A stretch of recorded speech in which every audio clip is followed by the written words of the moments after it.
Alright, what's up guys? Welcome back. So today, as you guys can see in the garage, we do not have a car in here. We are out, we're gonna hook up the power washer, we're gonna get it all clean because I believe this week I am going to get a new motor. We switched plans, which I'll explain later in the video.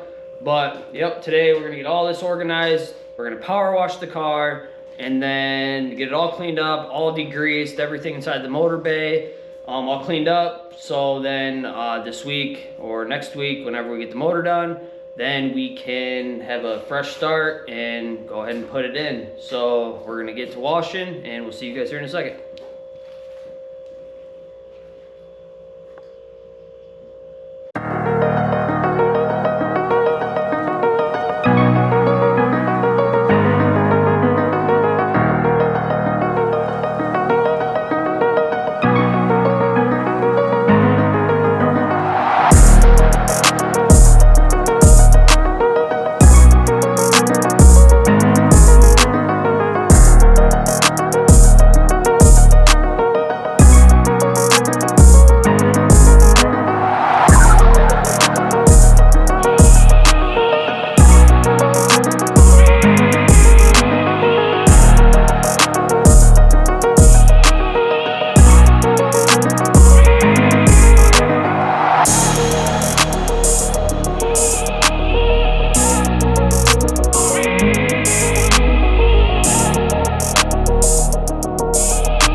Hi!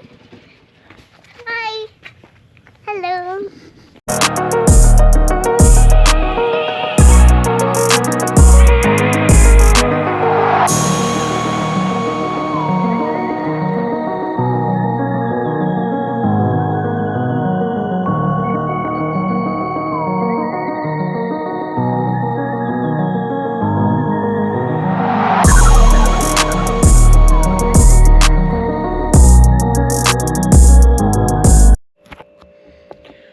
Alright, so this is actually a few days later. I forgot to end the video, so I'm just gonna quickly show you guys what I got done. I got it all power washed, and I wanted to also update everyone on what I said at the beginning of the video. I said that we had changed our mind on a couple things, so I'll update you guys here in a second. But so everything's all power washed, all clean. A couple things like are dripping, but so what the change is that my whole initial plan with this car was to buy a brand new motor, and that was what I was gonna do. But things kind of changed, and the motor I was gonna buy sold, and then there was a couple other spots that I could have bought a brand new one, but it was very, very expensive. And so I started looking around, and we got a bunch of junkyards around here and stuff like that. So started calling a bunch of places, and I found a motor. Went and looked at, so a little backstory real quick. Called the guy. Yep, we have it. I was like, is it in the car? He's like, yep. I was like, all right, can I hear it start? Yep, no problem. Guy calls me back within 15-20 minutes. He's like, hey, he's like, my apologies. The dash is ripped out of it, and it's a push button start, so we cannot start the vehicle. I'm like, okay. And I was at work at this point. I was like, well, do you care if I come up and look at it? He was like, nope, absolutely not. He was like, we'll take you out there and check it out. So after work, I went out there and I went there and I looked at the car. One thing I did realize was there was no significant damage to the car. Now, the doors were off of it, the bumpers were off of it, but there was no like indication, unless it just broke a fender or broke a bumper or got hit directly in the door.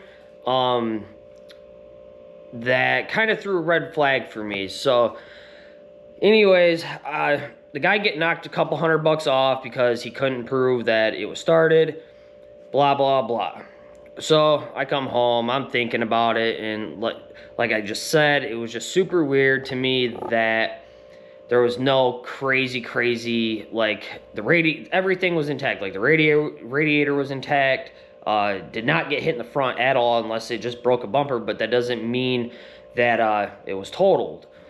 So what I did, next day, I called the guy, I was like, hey, I was gonna buy it. And got super nice to me. Seems like a really legit person or company. So I ended up calling and I'm like, hey, I was like, can I pay, or can you guys take it out for me? And without me paying for it, and I'll just come up after work and pay for it. He's like, actually, he's like, we got to have at least half the money down. I was like, well, all right, I'll just stop in after work and I'll pay, and then they can rip it out and I'll pick it up the next day. Well, a couple hours go by and I'm just sitting there thinking, I'm like, man, I was like, I'm gonna call this guy back and get the VIN number for the car. So I did. He gave it to me, no problem. I looked up the VIN number and the car had 178,000 miles on it, I believe it was. So, and this car was only supposed to have 130,000 miles on it. So I called the guy back and I'm like, hey, I was like, I don't know if you're aware, because I looked at his computer, it did say the mileage and everything like that. And he was like, or I told him about the mileage. He's like, all right, let me look it up. So he looks it up, calls me back. He's like, hey, he's like, it was my apology. He's like, someone messed up somewhere. And I'm like, all right, well, definitely I'm not buying a motor with that many miles. And he was like, hey, I'll knock a couple $100 more off. So I was going to get this motor pretty freaking cheap. And I was like, nope. I was like, I didn't tell him no, but I was like, let me think about it. And in my mind, I'm like, no way. I'm not messing with that. And so I ended up stopping at another spot just randomly out of work. I was on my way home. I just swung into a spot and I had them see if they had a motor. They did. Now, I was like, all right, it was already pulled, so I was a little bit nervous about that. And he was like, he ran the VIN, because I told him about what happened. So he ran the VIN. Car had 80,000 miles on it. So I was super excited about that. And I wanted to look at it. So I go out, look at it. It looks basically brand new. And I'm like, all right, so this is a really good deal. Let's see if we can work out a price and everything.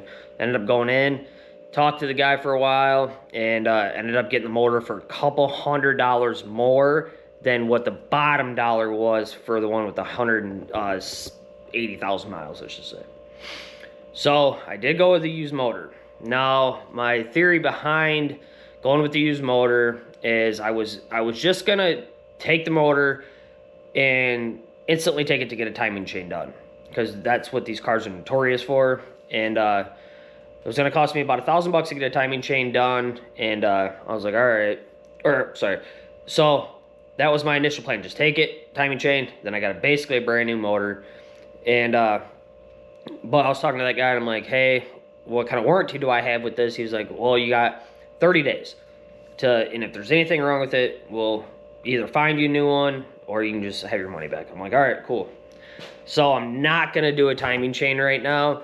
I am just going to and I did buy the motor, but I am just gonna put it in and see if it, make sure everything runs good. Now, just because I don't have that much time, if I had time, then I would go take it to get the timing chain done. But they can do the timing chain in the car. And like I said, it's only got 80,000 miles on it, so I'm not like in a huge rush to get it done. But so that's where we're at right now. I did buy a motor, and I got to swap a couple things. This is actually a complete motor. It came with all the plugs. They like snipped all the plugs. So all my plugs are on here. Came with the turbo, which a lot of places take the turbos off. Like every spot that I called, it was like, nope, no turbo, because they can sell that separately. This literally came with everything besides like an alternator, which obviously they can sell. AC pump it didn't come with, and I think that's it. So, oh, I do got to switch my flywheel because this is a GS and it must have a different transmission or something. So I just got to switch my flywheel. But that'll be in the next video, so which will be today. I'm gonna literally end this and then I'm gonna turn around and start a new video. So stay tuned. We are going to be putting this motor in the next video that you guys see. So I hope you guys all enjoy, and I hope you guys kind of enjoy this process. And like I said, I'm not gonna be showing everyone like how to do this. I'm just showing everyone like kind of what I do on my weekends and stuff like that. I enjoy doing this stuff. So yeah, I hope you guys enjoy, and we will catch you here in a couple days. See ya.